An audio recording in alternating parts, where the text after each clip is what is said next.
Hello， 大家好，我是一和一的郭毅。今天我来到了重庆，从北京到重庆来，这边就是已经诗暖花开了，从冬天到了春天。今天我来到这边的话，是参加长安Uni 系列的 Uni K 的一个试驾活动。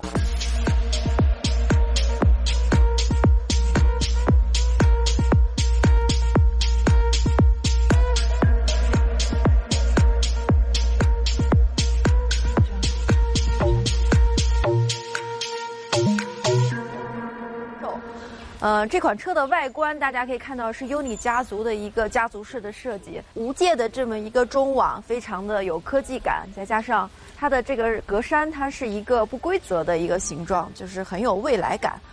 这款车的话，我比较喜欢那个灰色的这款，因为更加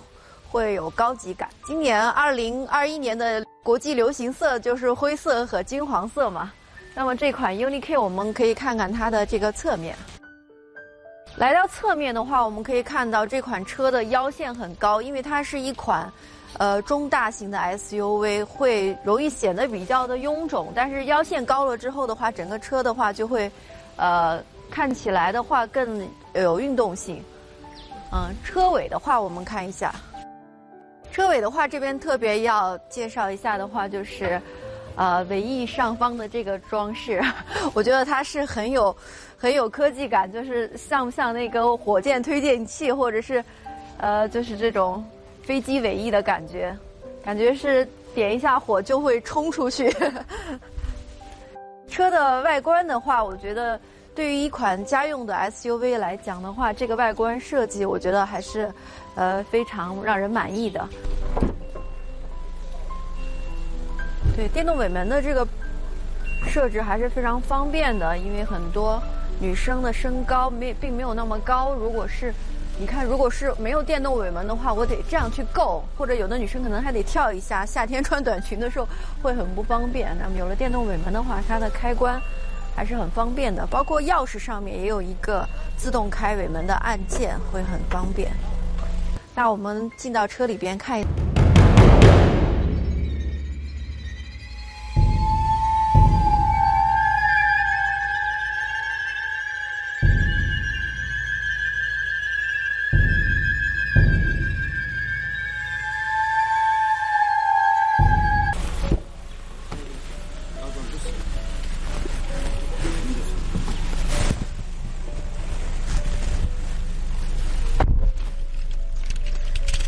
这个位置的话有一个无线充电的功能，可以直接把手机放在这里，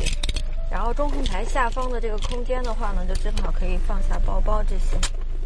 就我觉得中控台这块的话呢，就是如果能有一个放眼镜的位置会更好一点，因为开车的时候有一个墨镜还是比较方便的。我现在可以把它先放在下面。来到车内的话，我觉得有几处设计是很用心的，我觉得我比较喜欢。首先是索尼的音响的6轮形的设计，它是一个具有立体感的这么一个设计，和前面的那个格栅能够形成一个呼应。然后在这种双色的缝线方面的话呢，还有一个小的一个点，就是这个很精巧的一个设计。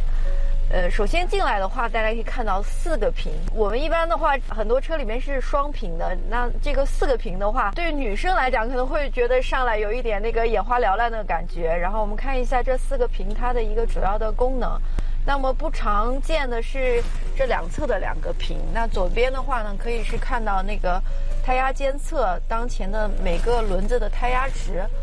如果有这种胎压报警的时候的话，有红色的形式显现，包括现在一个车门的状态。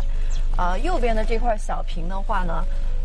可以显示一些就是行车的数据，同时的话也可以把流媒体后视镜接入进来。我觉得这些属于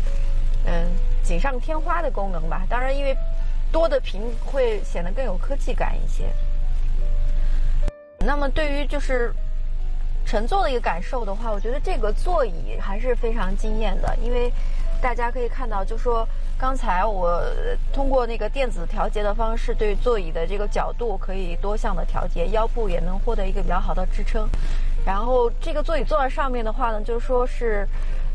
非常舒适，因为之前的也有专门的话，我们看过关注1合1的那个网友可能会注意到，我们在这边的话就是介绍过零重力座椅它的一个原理。那么我们真切的坐在上面的一个感受，就确实是觉得比较放松，没有那种就是说紧绷的感觉。上车之后的话没有压力。那么我们看一下它的这个车机系统。这款车机系统的话是由长安的工程师来自主研发的。这里边的话有高德的一个导航系统，这个很多人都很熟悉。但是呢，这款车的话，它还有配备这种 AR 增强现实导航的一个模式。我们看在方向盘上面的话呢，可以进行操作，选择导航模式。这样的话，我们选择 AR， 看一下它的一个效果。这样的话呢，它就实现了一个实景导航。通过摄像头的话，我们可以看到当前的路况，因为我们现在是停在这里的，没有显示出驾驶的方向。都说女生很多是路盲嘛，那么对于这个功能的话呢，跟现实相结合，我相信就会避免很多走错路的情况。这是一个很炫酷的应用。还有一块的话呢，就是我们开车的时候，经常需要使用到的呢，就是说我们开车的时候，听听歌。这里边的话就有 QQ 音乐，因为 QQ 音乐它的那个版权是非常全的，我们看在这边可以去找到自己喜欢的歌曲。那么在此呢，也可以借此测试一下全车的音响。那么全车的话，现在是配备的是一个索尼的音响，这个在头枕的部位的话，也有专门设置的一个，就是为驾驶者提供的一个特别的设计，我觉得也是会使整个音效会更好。那么我们可以就是找一首包括高低音的一个歌曲来测试一下，看看它的音响效果听起来到底怎么样。选一首贝昂斯的这个 Hello， 因为它这个是有就是高低各8度的，我们可以在这边听一下。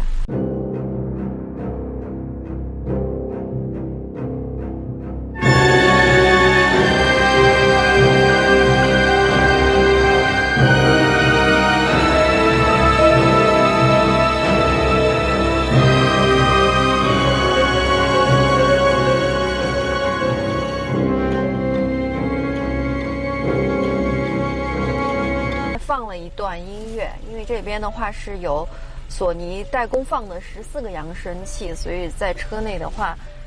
这个音效还是挺好的。而且这个车在静音设计方面做得很好，这样的话我们日常上班通勤的过程中，周围虽然很嘈杂，但是我们在车内还是有一个非常好的一个效果，即便是堵车也不会觉得心烦，因为有很好的音乐可以陪伴。对于舒适性来讲的话，这也是很多女性在开车的时候非常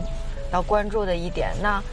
这个车的话呢，它配备有座椅的通风和加热的功能，在这个空调控制这里边切换到舒适座椅这里边，而且是主副驾驶位都可以进行调节。夏天的话就是通风的功能非常重要，冬天的话加热，我觉得这个功能也是很实用的。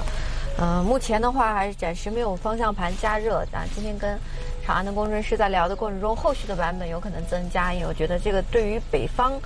驾车来讲的话，我觉得方向盘加热这个功能还是很实用的。那么还有一点就是说，在上车的时候，很多人没有上车检查的一个习惯。那么在这个车上配备了360环影的这个功能，这样的话方便于我们在坐到主驾驶位上的时候呢，能够非常方便的观察到周边的一个情况，能够确保行车安全。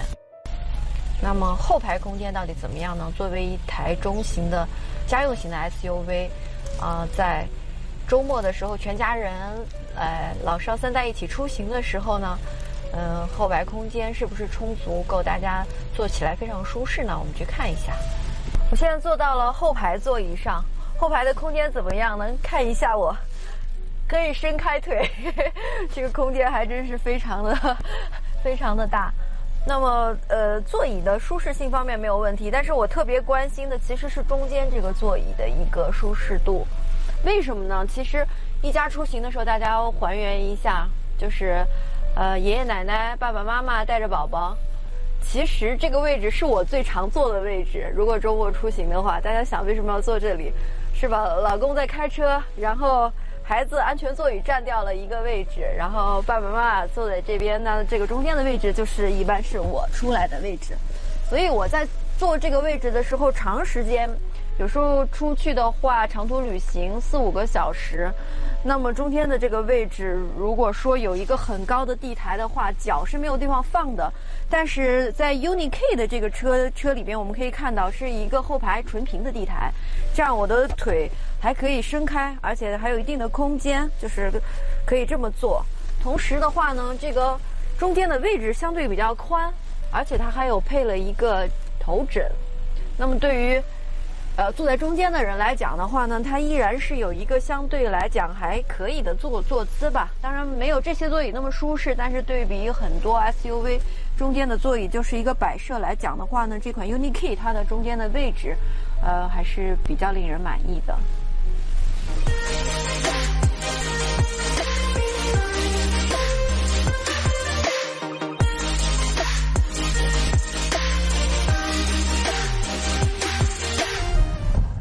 今天通过一天的试驾，我们切身的感受了这台 UNI-K 它在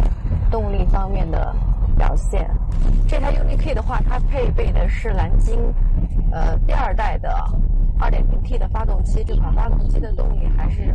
比较强劲的。那么作为家用，我相信是绰绰有余的。在平顺性方面的话呢，它的整个表现还是不错的。它的变速箱的话呢，配备的是爱信 8AT 的变速箱，这个也是一款粘性非常高的变速箱。那么它和蓝鲸 2.0T 的发动机呢，叫形成一个黄金动力组合。这个组合的话呢，对于家用方面来讲，我觉得是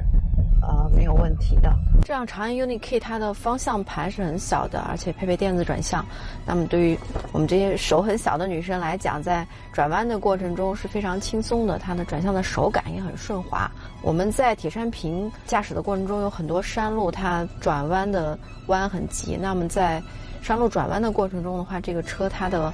侧倾也是很小的，几乎感受不到。诞生于重庆的长安 UNI-K 呢，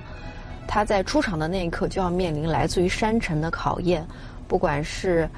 爬坡也好，过弯也好，都是它必备的能力。那么我们在试驾的过程中也确实感到了它的这个动力的话，应付这些都是没有问题的。综合我们之前对于这辆车在外观啊、配置以及舒适性方面的体验，这辆长安 UNI-K 的话，对于家庭这个使用场景来讲，我觉得是完全能够满足的。